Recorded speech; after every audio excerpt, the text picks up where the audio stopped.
Right. We are going to be live on Facebook in a minute, but we're not going to be doing anything because I'm going to be futzing around. Okay. Um, the only thing that could go wrong is that Lola's sitting here and Oh, she cool. probably won't do anything because she's old and deaf, but just in case. All right. So I think we're live on Facebook now. I'm just going to double check to make sure, and then I'm going to go back to Zoom. I'm just checking to see. Yeah, we're live on Facebook, but we're not in business yet. I'm going to go back to Zoom now. Oh, Facebook just alerted me that we're live. Yeah, we are. Hey, everybody. That was painless. Look It was who for I me. have with me today. Editor Carrie. Both of us put on our makeup. We look good from the waist up. I'm not Yeah, going we to call ask it what it's too. like from the waist down. Hey there. Hello. I love your backdrop. Tell us first what you've got. You're in your dining room in your home in New York. Right. And what do you have behind your head? Well, Susan particularly likes this map of the moon, which is very much like you would get in your classroom back when I went to school. I'm not sure that they have that anymore because there's smart boards and everything else. Right. But there used to be these canvas maps that you'd pull down, and this is a reproduction of one of them. And I That love was it because really it's so serene. it was a clever idea. I would never have thought of hanging that, but it's really pretty and it goes with your color motif. If I had my act together, I would have made you give us a tour of your home. You've got so Ah, many pretty things in there. And in your kitchen right now, your husband is tiling your new kitchen, right? yes, he is. He's on the final stages of all this incredible work that he's been doing since last June, I think, when he tore it all apart. Um, and someday I'll send a picture so you can share it. But it's really fabulous. I'm so And happy. you're cooking in And there now, right? well, all You're the time because honestly, I've been home in my house since March 11th. None of the editors in New York have gone back. In fact, no one in my company is working on site right now, and no one is even allowed in the building. So there are several pairs of shoes I left behind on the last day I was in New York that are still there. And a lot of my books and a lot of other things that I would really like to have, but I'm working at home and so far so good. so and the building is the HarperCollins building in downtown Manhattan, Lower Well, Manhattan. it's actually the 195 Broadway is the old AT&T building, and there's other businesses in the same building, such as the Knot, which is the wedding Right. site, and Gucci is there. Ooh, And on the ground floor, we have a Starbucks and a Nobu, but I guess they're closed too. yeah, yeah. So here Well, we are.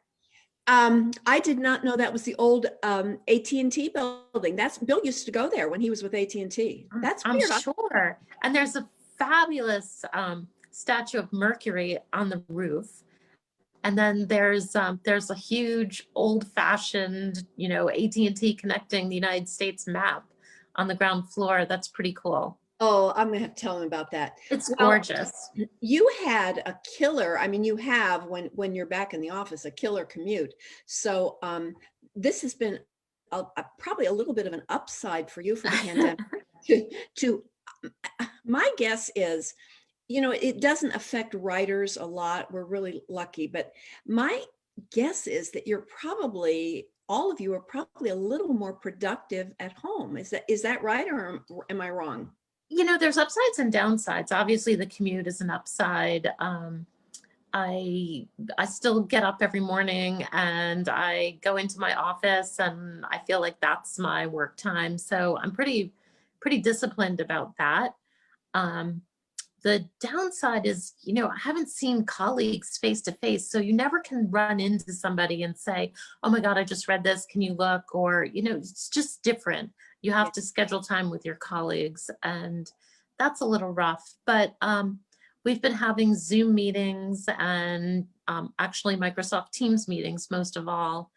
And the editors all have we have Zoom cocktails sometimes, and we do try and stay in touch with each other. But the author editor relationship is honestly just about the same Same. because we don't see each other face to face that much. Yeah. And I'm You know what? finding, I just want to tell you one thing. I'm finding that a lot of my writers are actually delivering on time. That they're more productive. I don't know why. I mean, Yeah. maybe they were lollygagging a lot, or they're just disciplined. I'm not sure, but I am finding that I'm getting lots of great stuff, and I'm happy about it.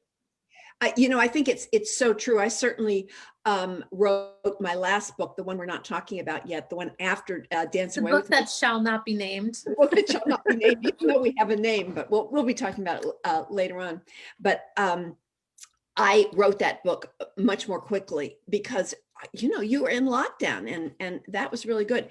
Carrie, I did not write down, I want everybody to know, but I didn't write down all your titles to introduce you.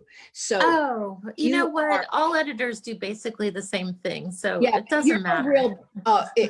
You're a real big shot. I mean, you're like a senior vice president with HarperCollins, and to let everybody know, William Morrow, really. well, HarperCollins is the overall company. HarperCollins is the I'm overall. with William Morrow and Avon, and I do books that are hardcover, trade paperback, and mass market. And I love all three formats. So And you yeah, work with and some, I've been there for 26 years. and I was just going to say, we have worked together for 26 years. 26 years, because when I arrived at Avon, you were my first Right when I author. was arriving. The first book that you edited for me was Heaven, Texas. Right. Heaven, Texas, and then Kiss an Angel. And Heaven, Texas was so long ago that if everyone remembers Heaven, Texas, there was a circus in it. No, Kiss an Angel is a circus. Oh, Sir, Kiss an Angel was, Yeah. Heaven, Texas was, That's I Bobby. think, actually edited by somebody else. It was, but you took it over. Yes, and you I published it. Yeah, you fixed the schedule so that Heaven, Texas and Kiss an Angel came out very close together, and that was the boost my career needed, having those books close together, since I'm a slower writer. Do you remember that? I just wanted to tell you one thing, which was the book that I obviously just forgot the title of. You sent me a tiger when you were doing that book, and I was pregnant with my daughter, and you're like, here's this for you until its real owner arrives. So that is how long we've been together. That is because your beautiful daughter is grown now into a lovely woman. Graduated from college even. Yeah. Do you remember that a certain art director wanted to call Kiss an Angel Tunnel of Love? Oh God. Okay. I think you put an end to that one. Yeah. I want to mention, and I know you want to mention, you work with some fabulous authors. You have even though you're not primarily doing romance now, you have an incredible stable of romance writers. Very lucky. Eloisa James, Lisa Kleypas, Sarah McLean. They just, and then in terms of mystery, the fabulous Laura Lippman. And of course, you worked for years with our beloved Dorothea Benton Frank.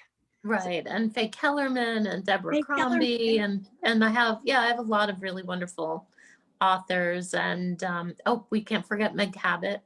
Oh yeah, and I talked to Meg a couple of weeks ago, who writes in her swimming pool, floating. Did she tell you that? She gets Nothing would surprise me. She has Nothing. a float, and she has one of those old-fashioned little battery-operated keyboards where you can only see a couple sentences, so that if it goes in the water, she just buys a new one because they're so cheap. And she writes in her. She told me that. I'm really, really good at She's this. adorable. Yeah, she's really adorable. And I get people to tell me their secrets because I'm such a crackerjack interviewer, and that's You are a good interviewer.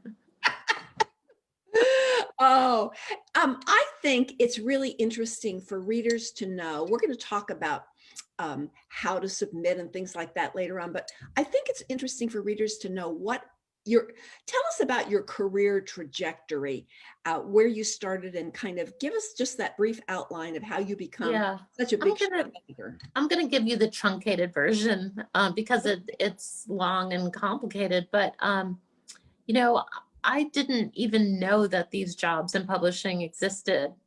And, the first job I had, I worked in subsidiary rights in children's books, and I didn't really like it. So I went back to school and I worked for IBM, and then I came back to publishing and I started working in romance because I read romance and I understood romance. And publishing is really kind of an apprenticeship program. Like, it's great to have mentors to teach you how to edit, how to work with authors, how to write revision letters, um, how to come up with covers and titles and things like that. And I'm always really excited to have younger people coming up and seeing how they discover the process too.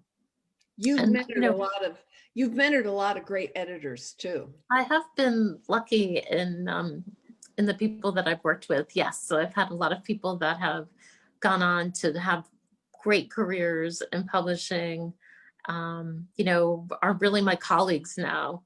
Yeah. So that's really terrific.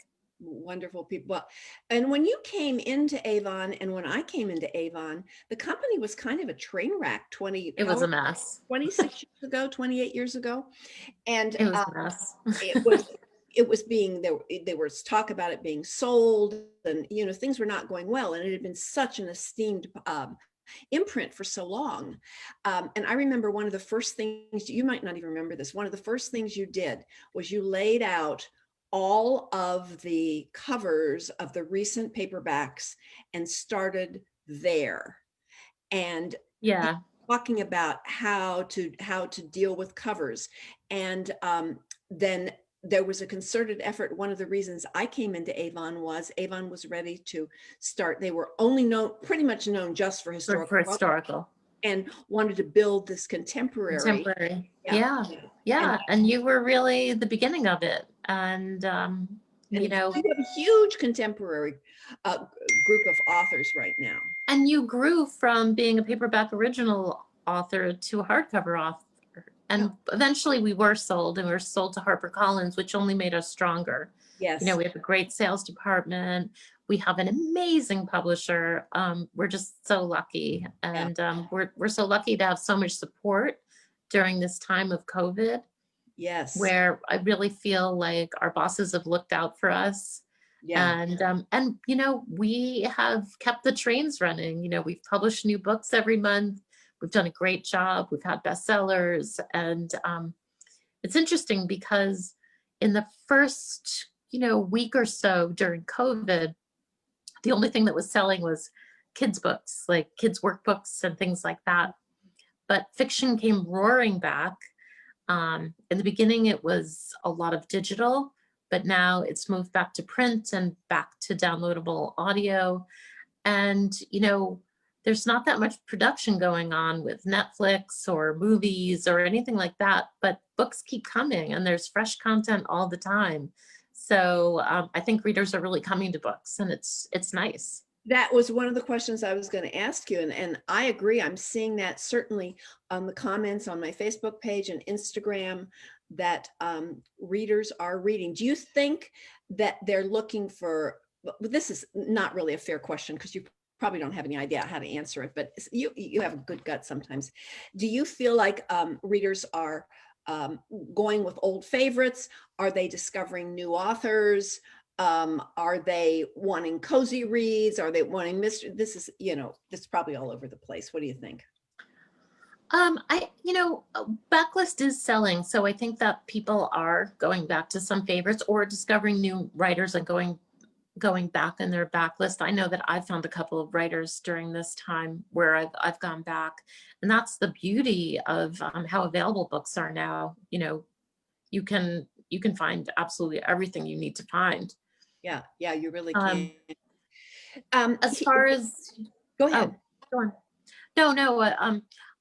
I think all sorts of fiction is selling. I don't think it's just romance. I don't think it's just historical fiction. I don't think it's just mystery. I think a lot of things are selling. I think there's a lot of diverse voices books that are selling.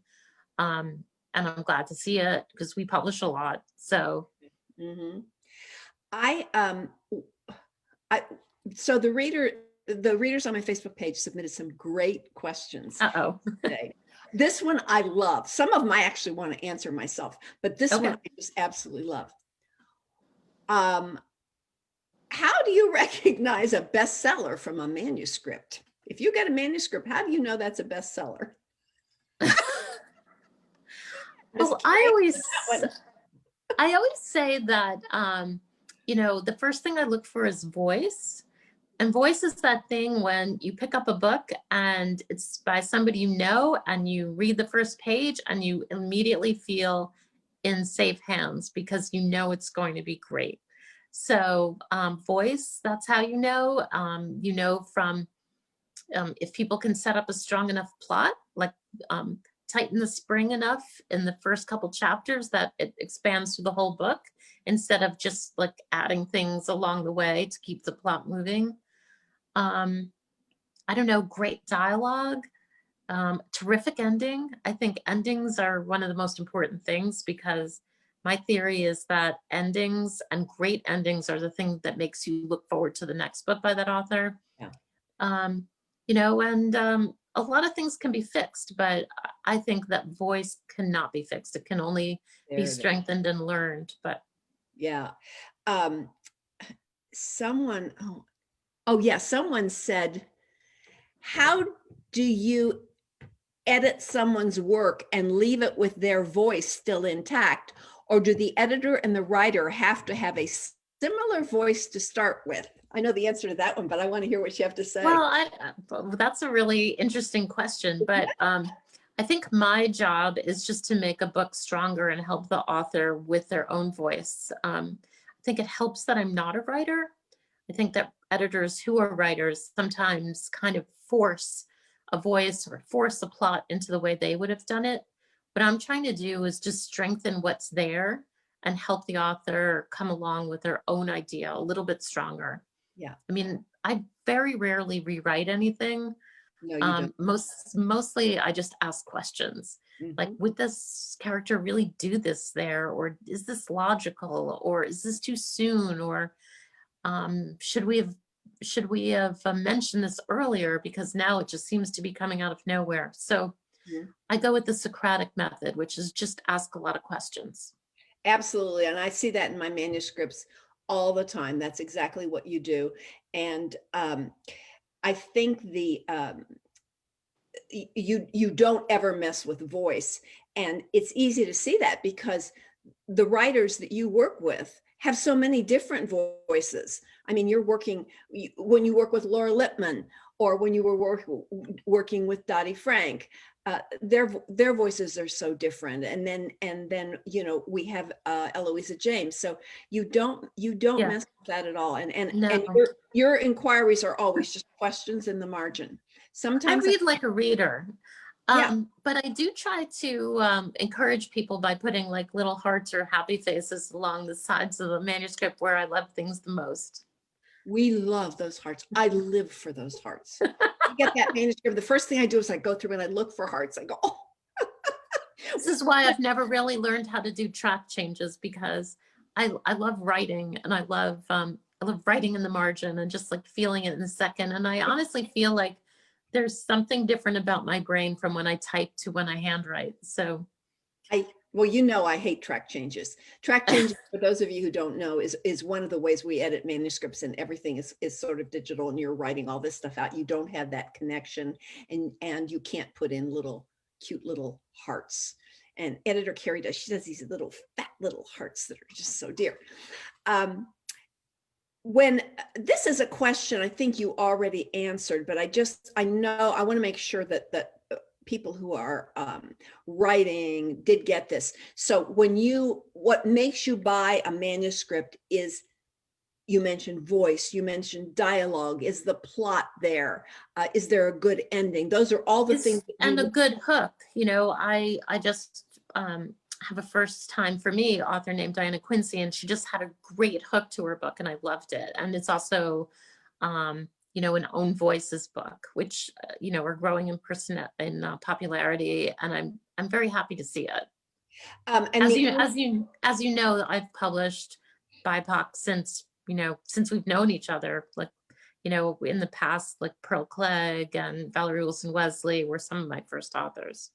Yeah, you've always been a really strong voice for diversity Yeah, in romance. I mean, in way in before. every aspect of publishing, Yeah, in my assistants, in people that I work with. I think it's very important that everyone be represented because this is a really big country.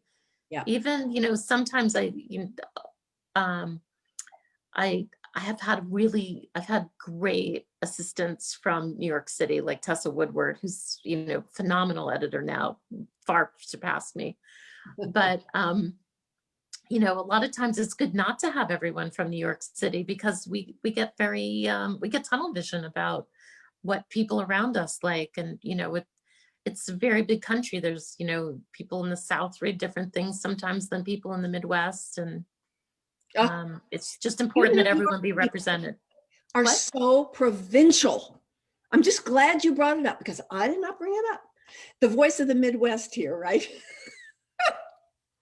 So, what a lot of our new authors want to know, how do you get published? And before, let me just give my take on this and then add to it.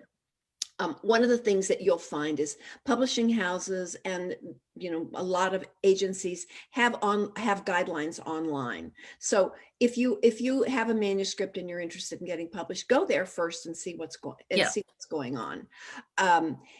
And do you have to have an agent? You don't, but it really helps because publishing houses use agents sort of as first readers a lot. So what do you want to add to this for our writers out here who'd like to get published? I think it's actually, there's a lot of information out there now. Um, and I think that there's a great resource in something called Publishers Marketplace. And when people come to me and say, I'm looking for an agent, I tell them, go there, see who represents your favorite writers, see Yes. who represents the kind of books that you want to write or you have written, and get in touch with them because those agents are probably the most likely to respond to your book because, for them, authors bring authors, that like brings like. So um, that's easy to do. We do have guidelines. We used to have an open submission, but we would get a lot of spam. We would get requests for Avon products. So Oops. it wasn't, we weren't finding great writers through that. But one thing we did do this year is we had a contest, and I have written down here, so I'm going to look down. We have two books that were bought from this contest. One is called Happy Endings by a woman named Thiem Kim Lam that we're publishing in May 2021. And the other one is called Low Country Bride from Priscilla Williams. And it's about a New York City dress designer who returns home to South Carolina. And as everyone knows South Carolina is my spiritual home. Mhm. So I'm very excited. I haven't gotten a chance to read that yet, but I hope somebody slips me a galley of that one that's coming out in June 21. So the contest, how often is this something Avon is going to do regularly? I don't Or know. I think that I think it was very successful. Maybe we'll do it next year. I don't know. Things are so confusing right now, Susan. We don't even know when we're going to be back in our offices. So we had Kiss Cons planned for this year, which, Erica and Pam have done a great job of organizing, and we had to cancel. So it's just, it's month by month of what we're going to do. But I think we'll always surprise you. We'll always have something interesting that we'll have planned for our readers and for future writers too. there's just so much energy. Every time I'm not in New York a lot, but when I'm there and go in the publishing house and walk through the floors of Avon Books, there's just so much energy going on there. You have experienced editors who've been around a long time, and then you have these millennial editors coming in with all that kind of enthusiasm they bring, and the amazing publicity department. I'm going to have Pamela Jaffe on one of these days soon, in the next couple of weeks, to talk about that. So do you oh This is a really good one. What do you think is Uh-oh. yeah, this is good. What do you think is the number one mistake that writers make? Um, all right, let's divide this Oh, into I know the steps. answer to this one. I know Okay. the answer. I haven't even managed to frame my question, but you go ahead. The number one mistake that first time writers make is they write so much background before they get to the story. In most cases, you could cut the first chapter and possibly the second before you actually get into the story. And somebody once explained it to me. It's like there's a glass, a full glass of water traveling across the table. The book opens when the glass is just about to fall off or falling off. It's It, not that all that extra stuff that you can tell people later. They don't need to know all of that. And you know what? Until they really are interested in the story, they don't care. So cut it. Mostly cut your chapters. when I do writing workshops, I talk about this every time. And my favorite thing to say is, I haven't read your manuscript, but I'm telling you right now, throw out your first chapter. Your book starts with chapter 2. Yeah, it's I would say 99% of the time that is true. I think that, we call it that information dump. And this is really important for those of you who are writing. You feel like, well, for the reader to understand the story, they have to know all this. Yeah, they have to know all of it, but they don't have to know all of it right at the beginning. No, they And don't. learning to bleed that backstory in gradually over the course of the next 5, 6, 7, 8 chapters is a skill that it takes some time to develop. Carrie, I'm just going to add that a lot of times there are secrets that the hero and heroine in a romance have, but they should tell it to each other instead of having the reader know it first, so it has less impact when, say, the heroine tells the hero some part of her background. Really think about how information is revealed and how different characters can react to giving up that information or receiving that information. I like, in terms of backstory, in my early books that you did not edit, Fancy Pants and Hot Shot, especially, I have the beginning of Hot Shot is one of my favorite books to talk about in terms of author error. And I love that book, by the way. But one of the things I did in that book is I began it with a prologue.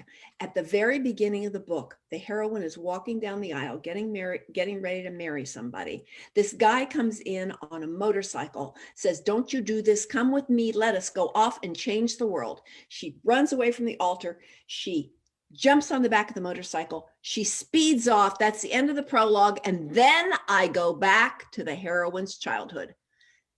It's a killer at the beginning of that book because I made 2 mistakes. The first mistake was beginning with this action-packed prologue where all you want to know is what happens. I should not, number one, I shouldn't have put a prologue in that book, but if I was going to do one, it shouldn't have been that point of high action. And then I did not need to start the book with this long story of, I was trying to explain why she had this trauma. I didn't need to dump it there at the beginning. I should have put this in later. Now, let me say, Hot Shot, I love this book. I highly recommend it. Just be a little bit patient through those first couple of chapters. I was learning my craft.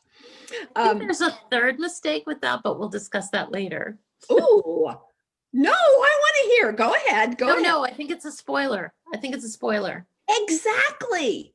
Absolutely. No, I mean, I think it's I'll talk to you about it later. Let's go on. Oh, I'm gonna hear this. I don't tend to write prologues. I think they're overdone. I don't think they're that effective. But the exception was the very beginning of Dance Away with Me. After all of these years of not doing a prologue, I put it in. You see the hero as a child. It's a very short one. He's spray painting. He's putting graffiti on one of the They call it tagging. oh yes, I know they call it tagging. Believe me, I know way more about tagging than I ever wanted to know. So he is putting spray graffiti on this train, and you see this moment that shapes him, but it's not a moment of it's in his childhood. It's not. It's a moment. Yeah, what you did is you actually made it a prologue instead of taking some action from the middle of the book and putting it in the front. That's the Yeah. difference. Total difference. I love it, by the way, when editor Carrie defines what I do. She does this all the time. And I love it because I'm not analytical about my own work. And once she says things like that, I go, oh, yeah. So, here's a sidebar. Isn't our friend Eloisa James have a book coming out soon? She does. She does. She has a book coming out this month, and it's a shorter book, but she had written this little piece about, well, she's doing the wilds of Linlow Castle, and she has all these wilds. And there's this patriarch of the family and the third Duchess, and they're clearly madly in love, but we never really know how they got together. So this is their story, and it's a little shorter, and it was very short when she first gave it to me, and I was like, I feel like everyone would be so charmed by this because there's nothing sad about it at all. It's just this delightful story that in this time of COVID, who doesn't want just a delightful story? Mm-hmm. So she made it a little bit longer, and we put it in a book pre-Christmas with another short story, and I just love it. And I wish I had a copy of it, but it hasn't arrived from the warehouse, which is one of the problems of my life right now. I don't always have books to here it is, and I wish I did. But it's great. Behind you, that cover for Loathe at First Sight is really pop. I love yellow covers. Yeah. And I haven't read this. Is this one of your authors too? This is a first-time author for me. Her first adult book. She also writes YA, and her name is Suzanne Park, and she's Korean American, and this book has to do with sexism in the gaming industry, where she's making a new game and dealing with the men around her, and she's so smart, and she has these incredible humorous moments, and she's already turned in a lot of the second book, so I'm excited about her. I really think that she's getting a lot of praise, she's getting a lot of love from other Avon authors, and I'm excited to see what she does next. I love that fish out of water story where you take a woman and put her in the world of men. Yes. Well, obviously with my Chicago Stars books, I love that story. I also did that in Hot Shot. A good fish out of water story is just my idea of, that's like chocolate cake with fudge sauce and ice cream and everything. So here's a good question. Okay. If an author is over 60 years of age, a new author over 60 years of age, is that a detriment to her getting published? I don't think it was a detriment to the lady who wrote Where the Crawdads Sing. That's true. Or me, although I'm not a new author, but yeah. No, I don't think that that's a problem. I think that if you're 60 and you're writing about 22-year-olds, though, you better know some 22-year-olds. That that is certainly is a challenge if you're writing. I always say I'm writing on that boundary between romance and women's fiction. The books can kind of go either way, but it's a challenge. I don't really want to write the 22-year-old love story now. I'm interested in characters that that are a little more mature. Okay, I think I know the answer to this one, but let's see what you say. Let me see if you get this one right. It's what plot has been repeated so often that it's just a no-no, you can't write it anymore? I don't know. That I don't know. What's the answer to that, Susan? None. It's all Oh, in execution. yeah, it's totally an execution. It always has been, always will be. Yeah. Because Yeah. I always tell that story about how, you know, sometimes movies, they'll poll people before they even start production. Hmm. And there, you know, I remember there was, gosh, you know what, I don't remember anymore, but it was either ET or something like that, where, you know, would you like to see a story about an alien who comes to Earth and like makes friends? And everybody's like, no, that's awful. And like a studio dumps something like ET, Yeah. which, you know, if we know, but I'm sure that like people my daughter's age have no idea what ET is. So I'm probably aging myself right now. Even No, it's editors, true. editors can be older and still publish these books. Yeah. I think some of the romance tropes are it's become more difficult to carry off. I think it's really hard to do a marriage of convenience Very now. hard. Although, you know, in Dance Away with Me, like, But maybe arranged marriage is the new marriage of convenience, kind of, yeah, because you yeah, know that actually works in contemporary books now. yeah, it So does. there's always a new way to spin things. Hmm. All right. We're coming close to the end, but I want to ask Oh, okay. you, I've been asked from the people at work to mention a couple exciting things that Avon has please. upcoming. Number one is sometime soon on Netflix, there will be The Bridgertons. Oh, can we? We cannot wait for this, can We we? can't. It's going to be great.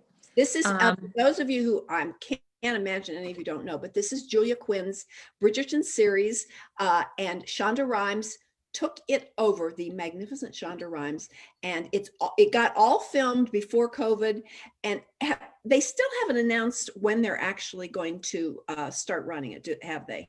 they have not, but I believe that we are creating a cover right now with the actual people on it, so it's got to be soon. Yeah. Um, The on other thing about that I'm excited about with Bridgerton's is I have a feeling, since Shonda Rhimes is behind it, it's going to be fabulous. It's going to be enormously successful. And that will, because of that, that Netflix and these other streaming services are going to look harder at this amazing body of romance right. we have. I mean, think of all the series that Sarah McLean has done, or Eloisa James, or Yeah. wouldn't you love to have Lisa Kleypas's Wallflowers be a series? Yes. It'd be Sarah's terrific. Bare Knuckle Bastards. I mean, this would be Yes. fantastic. I have like little show and tell of some covers. Oh, So, you know, two other things I want to mention is on sale today is a book called Spoiler Alert that's set in the world of fan fiction. And then Is Alyssa that Cole, is that like women's fiction, romance, or what is it? I think it's romance. Hmm. It's by Olivia Dade. And then this book, When No One Is Watching, she's made the transition to suspense from romance. And this book is just getting amazing reviews and has been featured everywhere. And we're so proud of her. I saw that. I have seen it everywhere. That's really good news. And she's a lovely author, so that's nice for her. It's really nice. And I guess then the final thing that I wanted to say is I'm doing a book with called Summer on the Bluffs by Sunny Hostin, who is one of the women from The View. And I was just up in Martha's Vineyard because I had to know more about it after reading her book, Summer on the Bluffs, which refers to Oak Bluffs. And that's going to be great next year. We had to delay it a year because of COVID. But It's sad. That book is all done though, ready all to done. go, right? This is the ARC. It's like, it's here. That Yeah. hasn't shown up in my mailbox yet. I'm going to have to talk to Oh, well, you might friends. have to ask somebody, but I bet they'll send it to you. I got I bet contact. they will. I bet they will. But Sunny's So no book other is, questions? Oh, well, yeah, one other thing, but Sunny's book is, she's been promoting her memoir. This is different from her memoir. This is her novel. right. Her She is memoirs is amazing. incredible. You know, she was born to teenage parents. And I just have to say that Sunny she's just a delight. I love her. And she's so beautiful that you almost can't sit in the same room with her. I know, But I know. Yeah. All right, here is my last question. Let's see. This is called Stump Editor Carrie. Uh-oh. If you looked into a crystal ball, where do you think publishing would be in 5 years or 10 I years? can't imagine. I I can't. know. I can't. I just We're going really to be can't. more digital, but we know now print is not going to go away. Print is not going to go away, but I have to tell you, like, I know that you've always very much cared about your audio. You've always cared about your narrator, and you've always cared about how it was sent to writer, I mean, to your readers. But I'm a new convert, and I would say that in the last couple of years, um, I listen to audio all the time now, and I'm smitten, and it's so easy. And I could, I'm a person who would like used to walk down the road reading a book, but now I can walk down the road listening to a book, and it's a lot safer. Yeah. So, people who haven't tried it really, really should try listening to audio. You can do it while you're cooking. You can do it all the time, and the narrators are terrific. Yeah, they are. There are so many audio fans here, and yeah, I agree with you. I think it's really important, and I think the other thing is with all these streaming services, I think we're going to see, for better or worse, a lot more books translated.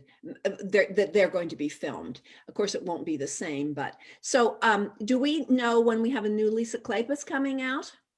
Lisa Kleypas has already sent in 100 pages, and it's Ooh. really fun. Because I think it might be a secret baby story, and also might have a Scottish hero. Oh, I don't know. I like every time I read pages by Lisa Kleypas, I just want to smile because she's so amazing, and I I love love her so much. Oh, Carrie, it has been fabulous having you So here. I'm fun. so Thank you for glad talking you me came into on. it. I want everyone to know that I'm much shyer than Susan, and I really never ever do things like this, even though Susan does it like 5 times a week now. Yeah, yeah. And I'm really glad I did. It was really fun. So thank you, Susan. You're the Thank you. best, Oh, and I hope everyone has read Dance Away with Me, and I hope they're looking forward to what's coming next, because I promise you something will be coming next, it will be. and Thanks. sooner than you think. Oh, love you. Bye-bye, everybody.